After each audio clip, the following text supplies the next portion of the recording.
اعوذ باللہ من الشیطان الرجیم بسم اللہ الرحمن الرحیم مولا صلی وسلم دائما ابدا علی حبیبک خیر الخلق کلہم۔ محترم خواتین و حضرات، 9 ہجری میں ماہ محرم میں سرکار دو عالم صلی اللہ علیہ وآلہ وسلم نے حضرت بشر بن سفیان الکعبی کو قبیلہ خزاعہ کی ایک شاخ بنو کعب کی طرف ان کے صدقات وصول کرنے کے لیے روانہ فرمایا۔ بنو تمیم کا قبیلہ بھی اسی قبیلے کے پاس رہتا تھا۔ بنو کعب نے اپنے صدقات حضرت بشر بن سفیان رضی اللہ تعالیٰ عنہ کی خدمت میں بصد مسرت پیش کر دیے۔ بنو تمیم نے جب یہ اموال صدقات دیکھے تو ان کے منہ میں پانی بھر آیا۔ یہ لوگ طبعاً بڑے خسیس اور کنجوس تھے۔ ان کو یہ گوارا نہ ہوا کہ اتنے اونٹ اور بکریاں دیگر اموال سمیت مدینۃ المنورہ بھیج دیے جائیں۔ انہوں نے بنو کعب سے پوچھا، تم اس قدر اموال و مویشی مسلمانوں کے پاس کیوں بھیج رہے ہو؟ چنانچہ قبیلہ بنو تمیم نے تلواریں بے نیام کر لیں اور حضور کے عامل کو وہ صدقات لے کر جانے سے روک دیا۔ بنو کعب نے انہیں ایسا کرنے سے منع کیا اور کہا کہ ہم مسلمان ہو چکے ہیں، ہمارے دین نے ہمیں حکم دیا ہے ہم اپنے مال سے زکوٰۃ نکالیں اور ہم بخوشی یہ زکوٰۃ ادا کر رہے ہیں، تمہیں اس معاملے کے اندر مداخلت کرنے کی کوئی ضرورت نہیں اور نہ کوئی حق ہے۔ بنو تمیم کو کیا خبر کہ ایک مومن کے لیے اللہ کی راہ میں اپنا مال دے کر کتنی راحت اور فرحت اسے محسوس ہوتی ہے، لیکن انہوں نے ایک نہ مانی۔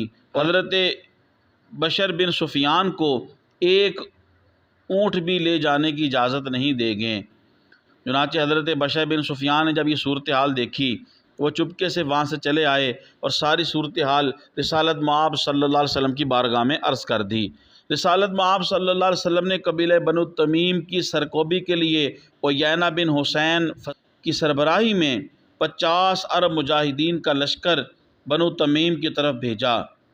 عیینہ بن حسین فزاری کا یہ لشکر چپکے سے چلتا ہوا اپنی منزل کی طرف پہنچ گیا۔ جب قبیلہ بنو تمیم نے مجاہدین کا یہ لشکر دیکھا تو ان کی اوسان خطا ہو گئے، ان کے وہم و گمان بھی نہیں تھا کہ ایسا ہوگا۔ چنانچہ وہ اپنے مال و متاع اور سب کچھ چھوڑ کے راہ فرار اختیار کر گئے۔ مسلمانوں نے بنو تمیم کے 11 مرد، 21 عورتیں اور کئی افراد کو اپنا قیدی بنا لیا اور انہیں مدینۃ المنورہ لے آئے۔ یہاں ان قیدیوں کو رملہ بنت حارث کے مکان میں نظر بند کر دیا گیا۔ ان کے چند رئیس اپنے قیدیوں کی خبر گیری کے لیے مدینۃ المنورہ حاضر ہوئے۔ ان میں اس قبیلے کے معروف سردار بھی تھے۔ جب عورتوں اور بچوں نے اپنے سرداروں کو دیکھا تو آہ و فغاں شروع کر دی۔ یہ لوگ بڑی سرعت اور تیزی کے ساتھ حضور رحمت عالم صلی اللہ علیہ وسلم کی در اقدس پر حاضر ہوئے اور حضور رسالت مآب صلی اللہ علیہ وسلم کے کشانہ اقدس کے باہر کھڑے ہو کے اونچی اونچی آواز سے پکارنے لگے، حضور کا نام لے کر کہنے لگے، باہر آئیے، ہم آپ کے ساتھ مقابلہ کرنا چاہتے ہیں، ہمارے خطیب آپ کے خطیب کے ساتھ مفاخرت کریں گے اور ہمارا شاعر آپ کے شاعر سے مقابلہ کرے گا۔ ان کا یہ گستاخانہ تخاطب اللہ تعالیٰ کو پسند نہ آیا، چنانچہ ان کے بارے میں اللہ رب العزت نے قرآن حکیم کی آیات اتاریں۔ ان الذین ینادونک من وراء الحجرات اکثرهم لا يعقلون ولو انهم صبروا حتى تخرج الیہم لکان خیرا لهم واللہ غفور رحیم۔ ترجمہ اور مفہوم سماعت فرمائیں۔ بے شک جو لوگ پکارتے ہیں آپ کو حجروں کے باہر سے، ان میں سے اکثر نا سمجھ ہیں، اور اگر وہ صبر کرتے یہاں تک کہ آپ تشریف لاتے ان کے پاس تو یہ ان کے لیے بہت بہتر ہوتا، اور اللہ غفور رحیم ہے۔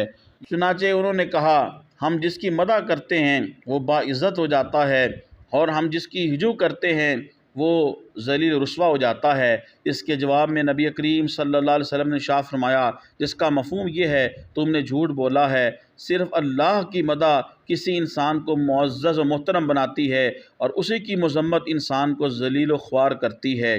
چنانچہ جب انہوں نے اصرار کیا تو حضور نے فرمایا کہ تم اپنا خطیب لاؤ۔ انہوں نے عطارد بن حاجب کو اپنی طرف سے خطیب مقرر کیا اور اس نے بڑا فصیح و بلیغ خطبہ پڑھا۔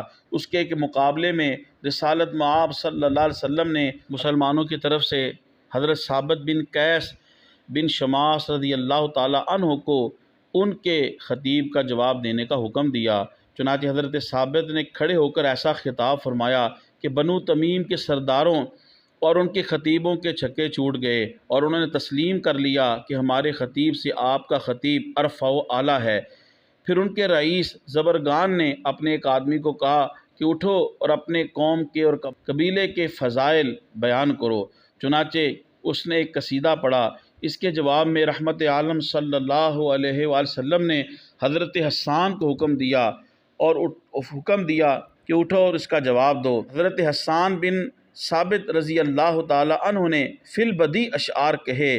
بارگاہ رسالت کے شاعر حضرت حسان کی فصاحت اور بلاغت نے ان سب کو ورطہ حیرت میں ڈال دیا، خصوصاً ان کا بہت بڑا شاعر اقرا بن حابس جو شعر و سخن کی لطافتوں اور نزاکتوں سے دوسروں سے کہیں زیادہ آگاہ تھا۔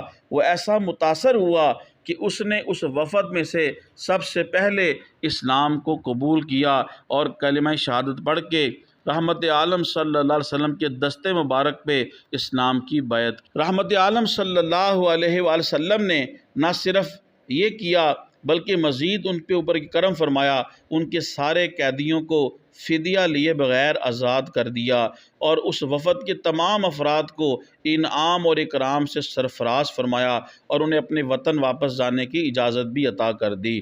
محترم خواتین و حضرات، تبلیغ دین کی نیت سے میری اس ویڈیو کو زیادہ سے زیادہ شیئر فرمائیں، میرے یوٹیوب اسلامک چینل کو سبسکرائب فرمائیں، یوٹیوب پہ کمنٹس کریں، بیل آئیکن کو ضرور کلک کریں تاکہ ہر آنے والی ویڈیو آپ کو مل سکے۔ اللہ پاک آپ کو جزائے خیر دے۔ السلام علیکم ورحمۃ اللہ وبرکاتہ۔